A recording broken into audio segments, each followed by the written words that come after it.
అందరికీ నమస్కారం. ఇవాళ మనతో ప్రముఖ ఆధ్యాత్మికవేత్త డాక్టర్ ప్రొఫెసర్ సత్యనారాయణ మూర్తి గారు ఉన్నారు.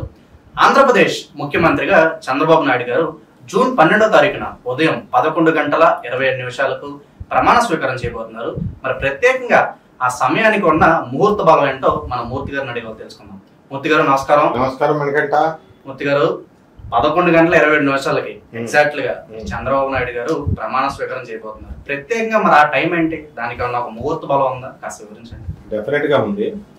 ఆ ముహూర్తంలో మనకి జూన్ 12, 2024 సంవత్సరం సిఎంఓ రిలీజ్ చేసినట్టుగా చీఫ్ మినిస్టర్ ఆఫీస్ 11:27 ఉదయం ఆ సమయానికి చంద్రబాబు నాయుడు గారు ప్రమాణ స్వీకారం జరుగుతుంది. ఆ సమయము సింహ లగ్నము, సింహ రాశి కలిగినటువంటిది. ఆ రోజు బుధవారం. ఏ పనైనా సరే తిథి వార నక్షత్రాలతో సంబంధం లేకుండా ఆ పనిని బుధవారం స్టార్ట్ చేసేయచ్చు. సౌమ్యవారము అంటాం. దీనికి అంత ప్రత్యేకత ఉంటుంది. ఉదాహరణకి ఆ రోజు తిథి షష్ఠి వచ్చింది. షష్ఠి ఏంటన్నమాట, శత్రువులపై ఆధిపత్యం. శత్రువుల్ని అందరినీ తొక్కేస్తాడు ఆ ముహూర్తంలో. చంద్రబాబు నాయుడికి ఇక 5 సంవత్సరాలు ఎదురు లేదనమాట. శత్రువులను తొక్కిపడేయడమే.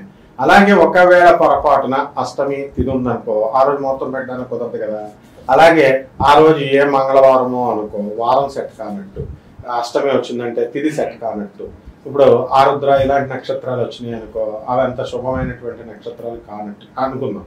అలాంటి వాటితో ఏం సంబంధం లేకుండా బ్లైండ్ గా మనము బుధవారం నాటి స్టార్ట్ చేసేయచ్చు అని చెప్పి శాస్త్రం ఉంది. దానికి సంబంధించి మనం ఎప్పుడో వీడియోలో చాలా మందికి చెప్పుకున్నాం మనం. అయితే అందువలన బుధవారం పెట్టారు.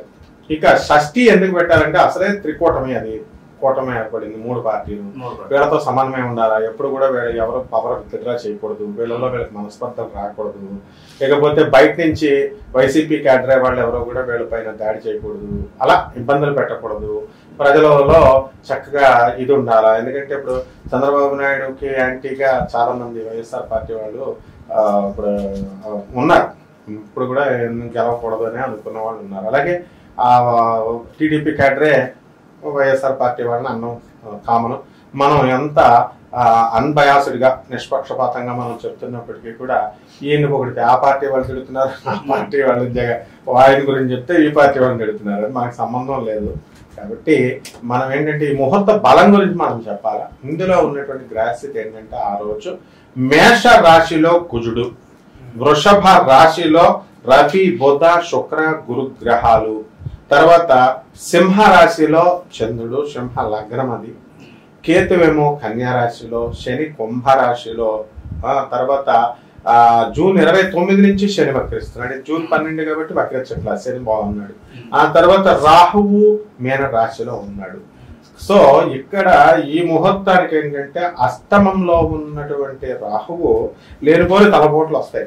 చంద్రబాబు నాయుడు గారికి అంత ఈజీగా పాలన ఏమి ప్రజలు అనుకున్నట్టు అంత సాఫీ పాలన ఏం కాదు. ఎందుకంటే ఆయన అమరావతిని డెవలప్ చేయాలి. ఇప్పుడు అమరావతిని కట్టి చూపించాలి 5 years లో. అలాగే ఆయన పోలవరం ప్రాజెక్ట్ ని కంప్లీట్ చేయడానికి కృతనిశ్చయుడై ఉన్నాడు. ఫండ్స్ రిలీజ్ చేసి తీసుకురావాలి మోడీ గారి దగ్గర నుంచి. మోడీ గారు ఏమి ఉదార స్వభావం కాదు ఫుల్ గా ఇచ్చేయడానికి. మనకి ఏవో పోస్టులు అంటే ఇప్పుడు ఏదో అవసరం కాబట్టి ఒక 3 పోస్టులు ఇచ్చారు. తెలంగాణకు ఒక 2 ఇచ్చారనుకో తెలుగు వాళ్ళకి. మా జనరల్ గా వాళ్ళు ఎప్పుడు కూడా ఎంత ఇది ఉన్నా కూడా నార్త్ ఇండియాకే వాళ్ళు ఫేవర్ చేస్తుంది ఇప్పుడు కూడా. సెంట్రల్ గవర్నమెంట్ అది బీజేపీ అయినా కాంగ్రెస్ అయినా కూడా. కాబట్టి ఈ ముహూర్త బలంలో అందువలన అష్టమ రాహు ఉన్నాడు కాబట్టి ఎప్పటికీ సమస్య తలపోట్లు.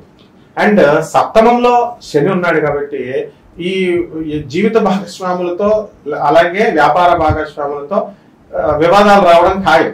కాబట్టి ఇప్పుడు మనకి పవన్ కళ్యాణ్ గారు ఇప్పుడు ఆయనకి అవసరం కాబట్టి, అలాగే చంద్రబాబు నాయుడు గారికి ఆయన అవసరం కాబట్టి, బీజేపీ మోడీ గారికి వీళ్ళిద్దరు అవసరం కాబట్టి ఇలాగేదో కలిసి ఉన్నారు. కానీ స్పర్ధలు వస్తాయి. క్యాడరే వాళ్ళు ఒప్పుకోరు.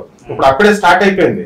ఎక్కడ మనకి పిఠాపురంలో అపర్ణాదేవి ఆలయంలో గొట్టిప్రోలు దగ్గర ఆ ప్రతిపాడు దగ్గర ఉన్నటువంటి ఆలయంలో ఈ రోజు అపర్ణాదేవి ఆలయం ధర్మకర్త ఈ ధర్మమండలిలో మాకు స్థానం ఇవ్వాలని చెప్పేసి టీడీపీ వర్గాలు అలాగే బీజేపీ వర్గాలు అప్పుడే కొట్టుకుంటున్నారు. వాళ్ళు ఇంకా సీఎం ఇంకా మనకి 12వ తేదీన ఇంకా అవుతుంది.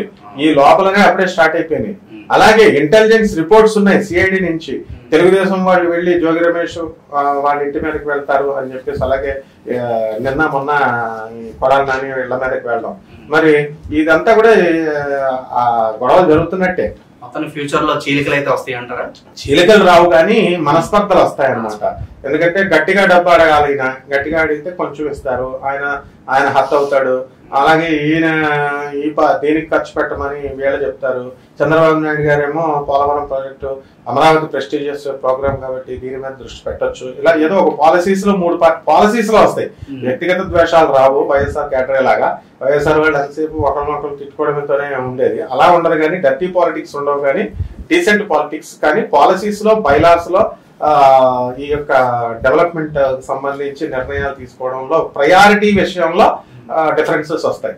సో ఇప్పుడు మనకి భాగ్యంలో ఉన్నటువంటి కుజగ్రహం ఏంటంటే వెరీ స్ట్రాంగ్ గా ఉన్నాడు. మేషరాశిలో స్వక్షేత్రగతుడై ఉన్నాడు కాబట్టి ఆయన పూర్వజన్మ పుణ్యము చంద్రబాబు నాయుడు గారికి అధికార పక్కాలు రావడము, అలాగే పవన్ కళ్యాణ్ గారు కూడా చక్కగా డిప్యూటీ సీఎం గా ఆయన రావడము, మంచి ధైర్యంతో మోడీ గారు కూడా ప్రైమ్ మినిస్టర్ గా ఉండి చక్కగా ధీటుగా ధైర్యంగా వీళ్ళు పనులు పూర్తి చేస్తారు. అలాగే రాజ్యస్థితిగతుడైనటువంటి రవి బుధ గుర శుక్ర గ్రహాలు ఉన్నాయి. మరి రాజ్యగురుడు మంచి శుభమైనటువంటి ఫలితాలు ఇచ్చినప్పటికీ కూడా అది వృషభ రాశి కాబట్టి రవి శుక్రులకి ఇద్దరికి పడదు.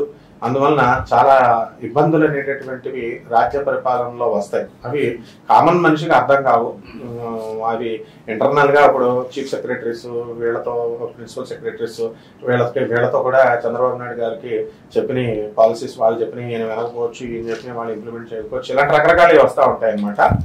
అయితే ముఖ్యంగా ధనస్థానంలో ఉన్నటువంటి కేతుగ్రహ ప్రభావం వలన చంద్రబాబు నాయుడు గారు వాక్ స్థానంలో ఉన్నటువంటి కేతు వల్ల స్లోగా సైలెంట్ గా ఉన్నటువంటి చంద్రబాబు నాయుడు గారు విజృంభిస్తారు. ఈ ముహూర్తంలో చేసిన తర్వాత చక్కగా తన యొక్క క్రమశిక్షణకు మారిపోయారు చంద్రబాబు నాయుడు అంటే.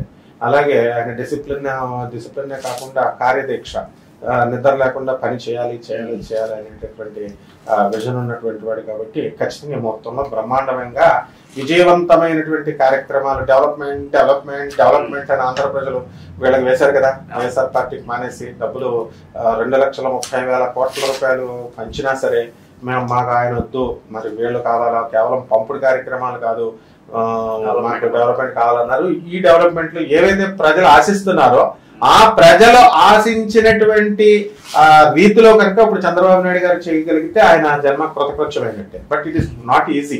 ప్రజలకేముంది చెప్పేస్తారు వాళ్ళు, ఓకే ఈజీ అని.